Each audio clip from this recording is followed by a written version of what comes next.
एटा के देहात कोतवाली में अवैध असलहे के साथ युवक का फोटो हुआ वायरल। फोटो में हाथ में अवैध असलहा लेकर प्रदर्शन करता दिख रहा है युवक।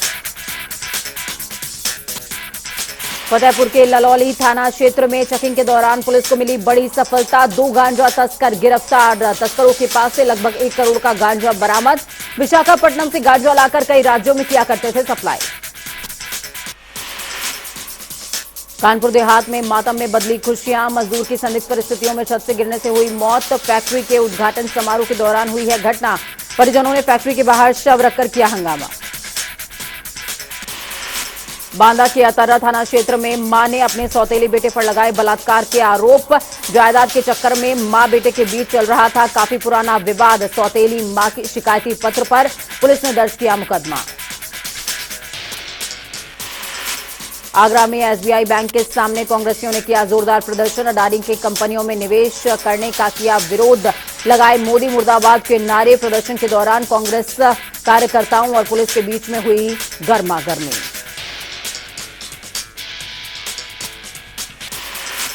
आगरा के थाना जैतपुर पुलिस को मिली बड़ी सफलता। बुलेरो गाड़ी से बरामद किया गया 25 लाख का गांजा। कार्रवाई से गांजा तस्करों में मचा हड़कंप।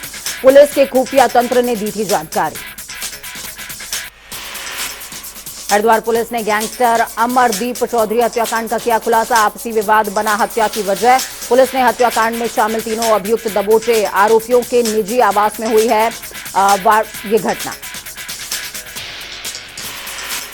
बरेली के थाना प्रेमनगर पुलिस ने मां के हत्यारे बेटे को किया गिरफ्तार। बुलेट की खातिर बेटे ने की थी मां की हत्या। पुलिस ने गिरफ्तार युवक को भेजा जेल। फतेहपुर पुलिस को चेकिंग के दौरान मिली बड़ी कामयाबी। 2 अंतर्राज्यीय गांजा तस्करों को किया गया गिरफ्तार। तस्करों के पास से करोड़ों का गांजा भी बरामद। एसपी ने प्रेस कॉन्फ्रेंस करते हुए किया घटना का खुलासा। संत कबीर नगर के निजी मैरिज हॉल में सामूहिक विवाह कार्यक्रम का हुआ आयोजन। कार्यक्रम में डीएम और एसपी ने पहुंचकर नव दंपतियों को दिया आशीर्वाद। सामूहिक विवाह में 328 जोड़ों का हुआ विवाह। आगरा में ड्यूटी से लौटते समय युवकों ने की पुलिसकर्मी से मारपीट। पुलिस ने मामले में कार्रवाई करते हुए आरोपियों को किया गिरफ्तार। सदर थाना क्षेत्र का है ये पूरा मामला। आगरा में एक घर में पुलिस ने की छापेमार कार्रवाई। 5 जुआरियों को 35,000 रुपए समेत किया गिरफ्तार। ताजगंज थाना क्षेत्र का ये पूरा मामला बताया जा रहा है। आगरा पुलिस ने 2 शातिर वाहन शोरूम को किया गिरफ्तार। शातिरों के पास से 3 बाइक और 1 एक्टिवा भी हुई है बरामद। फतेहाबाद थाना क्षेत्र का पूरा मामला। अलीगढ़ में हुआ बड़ा हादसा। यात्रियों से भरी हुई बस डिवाइडर से जा टकराई। सड़क के किनारे गड्ढे में जा पलटी। 1 दर्जन से ज्यादा यात्री हुए घायल। बाराबंकी में जमीनी विवाद में आपस में भिड़े 2 पक्ष। विवाद में आधा दर्जन लोग हुए घायल। 3 की हालत गंभीर। मसौली थाना क्षेत्र का पूरा मामला। बिजनौर में कांग्रेस कार्यकर्ताओं ने किया प्रदर्शन। एलआईसी और एसबीआई कार्यालय के बाहर हुआ है प्रदर्शन। कांग्रेस नेता मुनीश त्यागी ने पीएम मोदी पर लगाए गंभीर आरोप। आगरा थाना ताजगंज पुलिस ने चित्रा गेस्ट हाउस पर मारा छापा। आपत्तिजनक हालत में मिले युवक और युवतियां। 3 युवतियों और 2 युवकों को पुलिस ने किया गिरफ्तार। औरैया में ट्रैक्टर की टक्कर लगने से बाइक आपस में टकराई। बाइक सवार एक महिला की हुई मौत। 3 लोग घायल। सूचना पर पहुंची पुलिस ने घायलों को जिला अस्पताल में भर्ती कराया, जहां पर वो उपचाराधीन है। प्रतापगढ़ में एसपी सतपाल अंतिल ने थानों का किया औचक निरीक्षण। एसपी के निरीक्षण के दौरान कोतवाली में पुलिसकर्मियों में मचा रहा हड़कंप। मौके पर सीओ सिटी सुबोध गौतम और कोतवाल सत्येंद्र सिंह भी रहे मौजूद। लखनऊ में प्रसिद्ध पखावज वादक दिनेश प्रसाद का हुआ निधन। आपको बता दें कि सनत कदा महोत्सव कार्यक्रम के दौरान पखावज बजाते वक्त अचानक से आया उनको हार्ट अटैक। लॉरी हॉस्पिटल के डॉक्टरों ने उनको मृत घोषित कर दिया। आजमगढ़ में कोटेदार की मनमानी के खिलाफ जिला पूर्ति कार्यालय पर ग्रामीणों ने किया विरोध प्रदर्शन। विभागीय मिलीभगत का लगाया आरोप। पुलिस मामले में कर रही है जांच। लखनऊ विकास प्राधिकरण के राहगिरी कार्यक्रम का तीसरा दिन, कलाकारों ने गीत संगीत से श्रोताओं को किया मंत्रमुग्ध। कार्यक्रम में प्रोफेशनल कलाकारों के अलावा बच्चों और युवाओं को दिया गया खुला मंच। बागेश्वर में पहले मां और फिर बेटी के शव मिलने से मचा हड़कंप। पुलिस ने दोनों शवों को बरामद करते हुए पोस्टमार्टम के लिए भेजा। हत्या की जताई जा रही है आशंका। आगरा में उधारी पर दिए पैसे मांगने पर युवक के साथ मारपीट। दबंग पड़ोसी ने घर में घुसकर युवक को लाठी डंडों से पीटा। युवक ने पड़ोसी को उधार दिए थे 90,000 रुपए। मिर्जापुर में मौर्य का पुतला दहन किए जाने से नाराज सपा नेता दामोदर प्रसाद मौर्य के समर्थकों के साथ पहुंचे शहर कोतवाली। पुतला दहन करने वालों के खिलाफ एफआईआर दर्ज कराने के लिए की लिखित शिकायत। आजमगढ़ में एलआईसी ऑफिस पर कांग्रेस पार्टी का धरना प्रदर्शन। अडानी और अंबानी के बहाने सरकार पर निशाना। केंद्र सरकार के खिलाफ जमकर करी नारेबाजी। आगरा में जिम के बाहर जिम ट्रेनर की खुली दबंगई। एक युवक के साथ दर्जन भर लोगों ने की मारपीट। जिम ट्रेनर ने दबंगों को बुलाकर करवाई मारपीट। कानपुर देहात जिलाधिकारी का अनोखा कारनामा। इन्वेस्टर समिट और कानपुर देहात महोत्सव के पोस्टर से पीएम और सीएम की फोटो नदारद। पीएम और सीएम की फोटो न होने से यूपी के राज्य मंत्री प्रतिभा शुक्ला हुई नाराज। अमेठी में तेज रफ्तार ट्रैक्टर ट्रॉली का कहर। सड़क किनारे खड़े साइकिल सवार को मारी टक्कर। ट्रैक्टर ट्रॉली अनियंत्रित होकर तालाब में जा पलटी। सहारनपुर में बीच सड़क पर 2 गुटों में हुई मारपीट। पुलिस चौकी के पास से ही हुई है मारपीट। वीडियो सोशल मीडिया पर धड़ल्ले से हो रहा है वायरल। बस्ती में एसडीएम को लेखपाल ने धमकाया। लेखपाल ने एसडीएम को फोन करते हुए कहे अपशब्द। पुलिस ने लेखपाल के खिलाफ दर्ज की एफआईआर। बस्ती में विवाहिता का खुलेआम अपहरण। प्रेमी ने बीच सड़क पर गाड़ी रोककर किया अपहरण। युवती के पति ने की थी एफआईआर। मामले में कई अज्ञात लोगों के खिलाफ मामला दर्ज। प्रतापगढ़ में संविदा लाइनमैन को दबंगों ने बाजार में पीटा। बिजली का केबल काटने से नाराज थे दबंग। मुकदमा दर्ज नहीं होने पर विद्युत कर्मियों ने बिजली सप्लाई की ठप। 70 से ज्यादा गांवों की बिजली सप्लाई ठप। बहुजन समाज पार्टी के प्रदेश अध्यक्ष पहुंचे प्रतापगढ़। गांव चलो अभियान के तहत रखे गए कार्यक्रम में लिया हिस्सा। गांव के लोगों को किया संबोधित। बस्ती में एक अंतर्राज्यीय वाहन चोर को किया गया गिरफ्तार। 2 कार के साथ साथ भारी तादाद में कार के पार्ट्स भी बरामद। पुलिस काफी दिनों से कर रही थी बदमाश की तलाश। आगरा में संघ प्रमुख मोहन भागवत पर कांग्रेस पूर्व जिलाध्यक्ष मनोज दीक्षित का पलटवार। वीडियो वायरल करते हुए मोहन भागवत के बयान का जवाब। कहा राहुल गांधी की यात्रा से बौखलाई है भाजपा। देहरादून में डीजीपी के नाम पर धोखाधड़ी करने का मामला। 2021 में डीजीपी के नाम पर दिया था 10 करोड़ का डोनेशन। आरोपी के खिलाफ सख्त कार्रवाई के दिए गए निर्देश। हरिद्वार के कॉलेज में परीक्षा देने दूल्हे की ड्रेस में पहुंचा छात्र। कॉलेज के बाहर इंतजार करती नजर आई दुल्हन। कॉलेज के प्रधानाचार्य अशोक कुमार तिवारी ने छात्र की करी प्रशंसा। जालौन में अस्पताल में स्टाफ के बेटे और दलाल के बीच हुई मारपीट। लेंस की कालाबाजारी से जुड़ा बताया जा रहा है मामला। सीएमओ एनडी शर्मा ने दिए जांच के आदेश। फिरोजाबाद में विद्युत विभाग के कर्मचारी मोबाइल की रोशनी में कार्य करते नजर आए। थाना मक्खनपुर के विद्युत वितरण खंड का ये पूरा मामला है। हल्द्वानी में मुख्यमंत्री पुष्कर सिंह धामी के दौरे का विरोध। यूथ कांग्रेस और गोला खनन कारोबारियों ने किया विरोध। यूथ कांग्रेस कार्यकर्ताओं को पुलिस ने लिया हिरासत में। देवरिया में दबंग ग्राम प्रधान ने रात में गरीबों के घर पर अपनी दबंगई से चलवाया बुलडोजर। दर्जनों की तादाद में ग्रामीण पहुंचे जिलाधिकारी कार्यालय। भलवनी थाना क्षेत्र का है यह पूरा मामला। बदायूं में पुलिस पर लगा षड्यंत्र का आरोप। परिवार ने गंगा में जल समाधि लेने की करी घोषणा। तत्कालीन अध्यक्ष अफसरों से लेकर राष्ट्रपति तक लगा चुके हैं न्याय की गुहार। सहारनपुर में भंडारे में पहुंचे पति ने पत्नी को पीटा। बेटी ने बनाया वीडियो। पीड़ित महिला ने पुलिस से करी कार्रवाई की मांग। एटा में शादी गैंग मास्टरमाइंड का किया गया गिरफ्तार। गैंग के कई लोगों को लिया गया हिरासत में। लोगों से लाखों रुपए लेकर फर्जी तरीके से कराते थे शादी। हमीरपुर में अवैध खनन पर जिला प्रशासन की बड़ी कार्रवाई। राजस्व और खनिज विभाग की संयुक्त टीम ने मारा छापा। 3 औरंग खंडों पर की गई छापेमार कार्रवाई। सहारनपुर में बजाज शुगर मिल के यूनिट हेड हरवीश मलिक को लिया गया हिरासत में। 196 करोड़ रुपए की आरसी जारी करने के मामले में हुई गिरफ्तारी। 12 फरवरी तक गन्ना मूल्य का 80% भुगतान करने का शपथ पत्र देने के बाद किया गया रिहा। मुरादाबाद में कांग्रेस का एलआईसी एसबीआई कार्यालय के बाहर धरना प्रदर्शन जारी। कांग्रेस पार्टी के कार्यकर्ताओं ने धरना प्रदर्शन करते हुए अडानी की गिरफ्तारी की मांग की। अंबेडकर नगर में धारदार हथियार से युवक की निर्मम हत्या को अंजाम देकर हत्यारे हुए फरार। घटना से इलाके में सनसनी, जांच में जुटी पुलिस।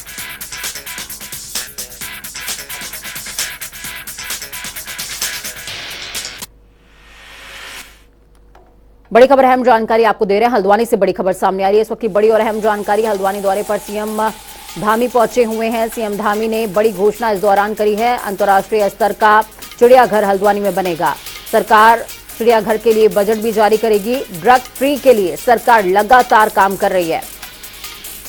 जल्द ही आधुनिक कैथ लैब की भी शुरुआत होगी। बड़ी खबर, अहम जानकारी आपको दे रहे हैं। इस वक्त की बेहद बड़ी और अहम जानकारी है, हल्द्वानी से सामने आ रही है। हल्द्वानी दौरे के दौरान सीएम पुष्कर सिंह धामी ने बड़ी घोषणाएं करी हैं। उन्होंने हल्द्वानी को सबसे बड़े चिड़ियाघर देने की भी बात करी है, उसकी सौगात देने की बात करी है। साथ में ये भी कहा कि बजट का प्रावधान हम करेंगे। अंतर्राष्ट्रीय स्तर का चिड़ियाघर हल्द्वानी में बनेगा।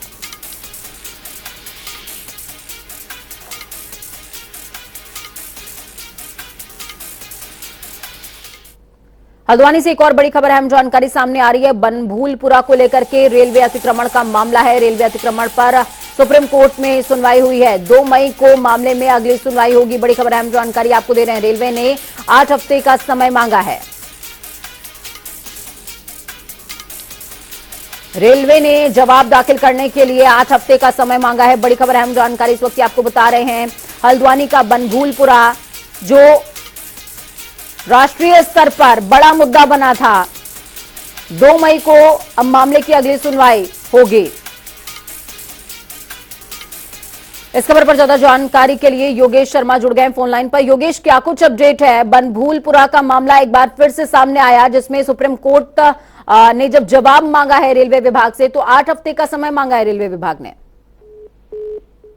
चलिए, संपर्क टूट गया। एक बार फिर से कोशिश होगी कि हम योगेश से संपर्क कर सकें। बड़ी खबर, अहम जानकारी आपको फिलहाल हल्द्वानी से दे रहे हैं। रेलवे अतिक्रमण का यह मामला सुप्रीम कोर्ट में विचाराधीन था।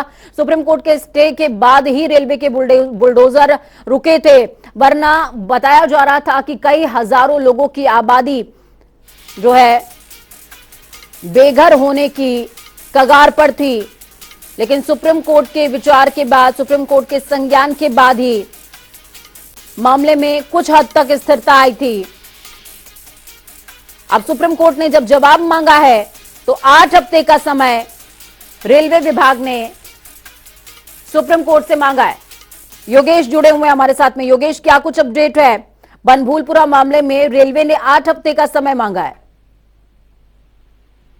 देखिए पूजा, साफ तौर से रेलवे अतिक्रमण के हाई प्रोफाइल मामले में आज सुप्रीम कोर्ट में सुनवाई हुई जिसमें रेलवे ने 8 सप्ताह का समय मांगा है। अब अगली जो तिथि है वो 2 मई निर्धारित की गई है, जिसमें पूरी तरीके से इसकी सुनवाई होनी है। पहले पिछले महीने भी इसकी सुनवाई हुई थी। आज रेलवे अतिक्रमण को लेकर एक तारीख थी जिसमें रेलवे ने अपना पक्ष रखा कि 8 सप्ताह का समय उसे और चाहिए, जो क्लियर कर पाएगा उसकी कितनी भूमि है। क्योंकि शुरू में ये कहा जा रहा था कि 4365 मकान तोड़कर ये अतिक्रमण हटाया जाना है, जिसके बाद लोग सुप्रीम कोर्ट गए और सुप्रीम कोर्ट ने फिलहाल हाईकोर्ट के जो आदेश था उसका स्टे लगा दिया था। और जिसको योगेश, देखिए, इस खबर के 2 पक्ष हैं।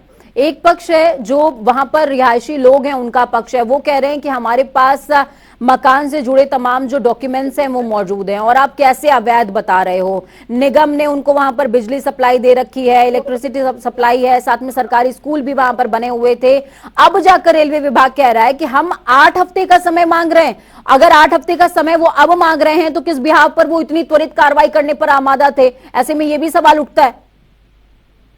देखिए मुझे साफ तौर से जब हाईकोर्ट ने आदेश दिया था तो 4365 मकानों की बात रेलवे ने कही थी कि उस जगह पर अतिक्रमण है और ये 4365 मकान हटाए जाने हैं।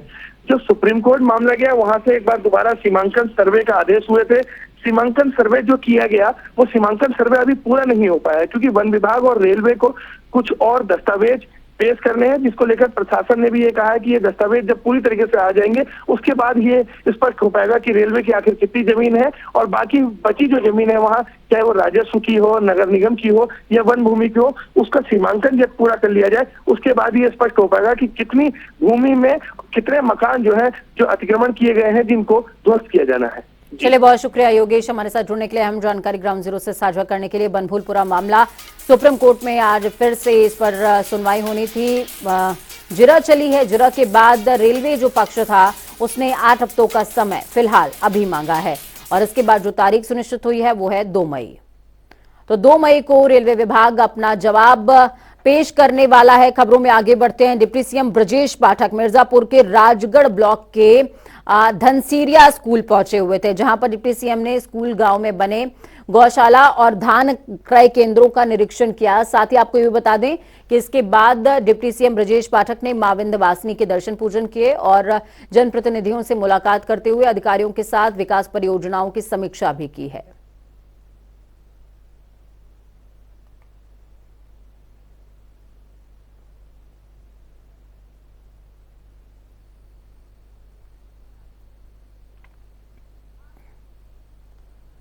बड़ी खबर अहम जानकारी आपको दे रहे हैं। बड़ी खबर अहम जानकारी इस वक्त की। राहुल गांधी ने सीएम योगी पर निशाना साधा है। राहुल ने बताया योगी को महाठग। योगी आदित्यनाथ धर्मगुरु नहीं है। यूपी में बीजेपी अधर्म में लगी हुई है। योगी हिंदुत्व को नहीं समझते। गोरखनाथ मठ का अपमान किया है राहुल गांधी ने। बड़ी खबर अहम जानकारी आपको दे रहे हैं इस वक्त की। योगी आदित्यनाथ को लेकर के कठोर शब्दों का इस्तेमाल। उन्होंने कहा कि योगी आदित्यनाथ धर्मगुरु नहीं है और गोरखनाथ मठ का अपमान किया है। यूपी में बीजेपी अधर्म कर रही है। इस तरह के शब्दों का इस्तेमाल राहुल गांधी की तरफ से किया गया है। बड़ी खबर अहम जानकारी इस वक्त की आपको दे रहे हैं। बड़ी खबर है।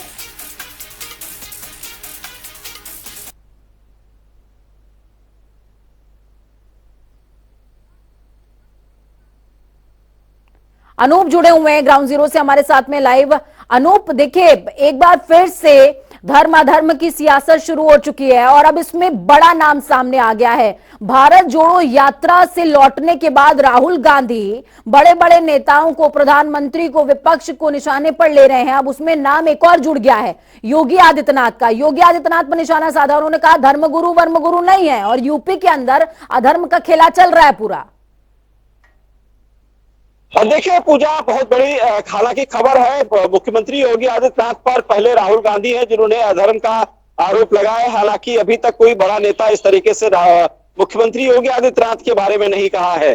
पूरा अगर इस पूरे चर्चा की जाए कि लड़ाई 2024 की है, राहुल गांधी भारत जोड़ो यात्रा के माध्यम से उत्तर प्रदेश से लगा के तमाम जो भारत का भ्रमण किया है उनको भी स्थिति पूरी क्लियर हो गई कि आखिर उत्तर प्रदेश के साथ साथ जो बाहरी राज्यों में योगी आदित्यनाथ का जो दबदबा रहता है, चाहे वो स्टार प्रचारक के रूप में दूसरे राज्यों में प्रचार करते हैं, तो कहीं ना कहीं अब राहुल गांधी ये भी समझ चुके हैं कि अगर उत्तर प्रदेश में अगर कोई उनके फाइट करने वाला है तो राहुल गांधी से समझ चुके हैं कि योगी आदित्यनाथ को इतना आसान नहीं परास्त करना। और अभी धर्म को लेकर आपने देखा होगा किस तरीके से उत्तर प्रदेश में सियासत छिड़ी हुई है रामचरितमानस को लेकर के। लेकिन उसी बीच कहीं ना कहीं राहुल गांधी का इस तरीके से बयान आना, कहीं ना कहीं जिस तरीके से विपक्ष एक हमलावर है उसी में एक कड़ी को जोड़ना है। मुझे लगता है राहुल गांधी 2024 को लेकर अपनी जमीन को तलाश रहे हैं। उत्तर प्रदेश में जिस तरीके से राहुल गांधी की जो कांग्रेस पार्टी हालांकि बिल्कुल समाप्ति के दौर पर है, इस बयानबाजी से मुझे देखना है किस तरीके से राहुल को जो अपनी जमीन तलाशने में क्या उनको कुछ मदद मिल पाएगी। मैं एक बात आपसे समझना चाहूंगी अनूप, देखिए एक बात मैं समझना चाहूंगी, निशाना साध दिया कोई बड़ी बात नहीं है, कोई भी कुछ भी बोल करके चल देता है, लेकिन सबसे बड़ी बात यह कि उत्तर प्रदेश की सियासत में योगी आदित्यनाथ को टारगेट करना, गोरखनाथ मठ को टारगेट करना, ये अपने आप में बहुत बड़े कलेजे की बात है। और मैं ये भी आपसे समझना चाहूंगी कि क्या इस बयान को लेकर बीजेपी की तरफ से अभी किसी तरह की कोई प्रतिक्रिया सामने आई है, और कांग्रेस की जो राज्य कांग्रेस है, बृजलाल खाबरी हो गए, अजय कुमार लल्लू हो गए, मोना मिश्रा हो गई, इनकी तरफ से किसी तरह का कोई बयान सामने आया है? प्रमोद तिवारी, बहुत सारे नेता हैं जिनकी तरफ से बयान अभी आना बाकी है कि क्या राहुल गांधी के बयान को वो भी कोड करते हैं क्या?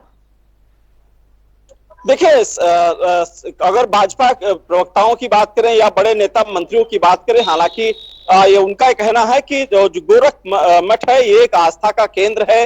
देश दुनिया, उत्तर प्रदेश के साथ साथ देश दुनिया के लोग उसमें गोरख मठ में आस्था रखते हैं और वहां जाते हैं, वहां दर्शन पूजन करते हैं। मुझे लगता है राहुल गांधी की टिप्पणी वो गलत मानते हैं, लेकिन अगर कांग्रेस के नेताओं की अगर बात करें तो अभी तक फिलहाल किसी का बयान नहीं आया। हालांकि राहुल गांधी का बयान एक चौंकाने वाला है। इस असमंजस में जरूर कांग्रेस के नेता हैं, इस पे क्या प्रतिक्रिया दी जाए।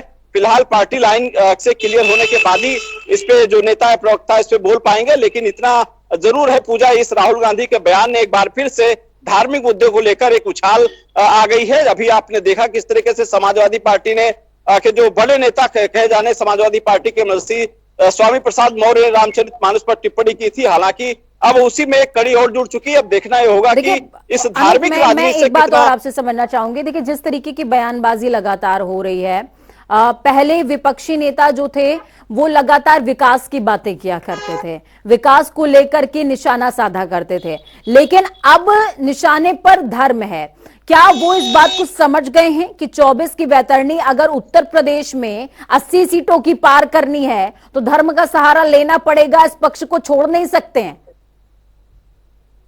देखिए पूजा, ये बहुत बड़ा इशू है, क्योंकि पिछले जो चुनाव होते थे वो विकास के मुद्दे होते थे, राजनीति उस पे किसानों के मुद्दे होते थे, रोडें सड़कों पर होते थे, बिजली पानी और मकान के मुद्दे पर होते थे। लेकिन अब थोड़ा पैटर्न चेंज हो चुका है। अभी जब राम मंदिर का एक मुद्दा उठा था तो देश दुनिया में जो हिंदुत्व का एक बड़ा एक वहां पर आपने देखने को मिला किस तरीके से लोग जुड़े।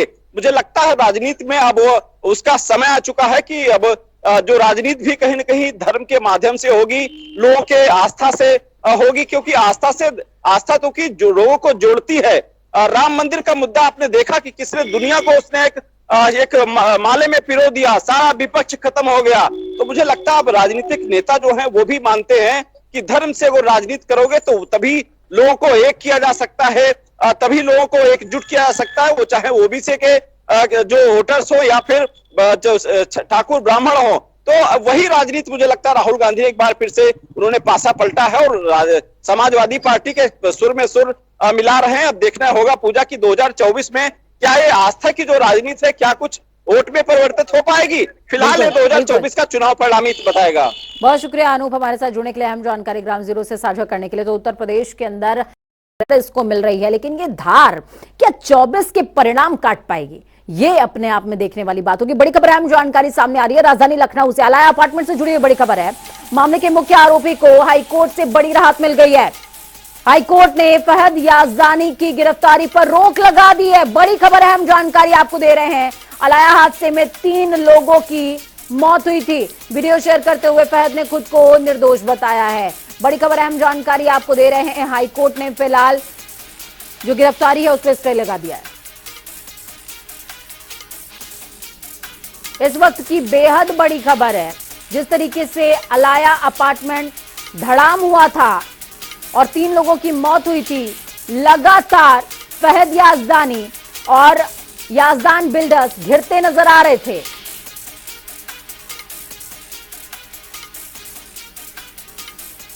चले ग्राउंड जीरो का रुख करते हैं, हल्द्वानी चलेंगे, जहां पर सीएम पुष्कर सिंह धामी दौरे के लिए पहुंचे हुए हैं। क्या कुछ कह रहे हैं ग्राउंड जीरो पर, संबोधित कर रहे हैं। अंतर्राष्ट्रीय स्तर के चिड़ियाघर का जिक्र यहां पर हो रहा है, सुनिए।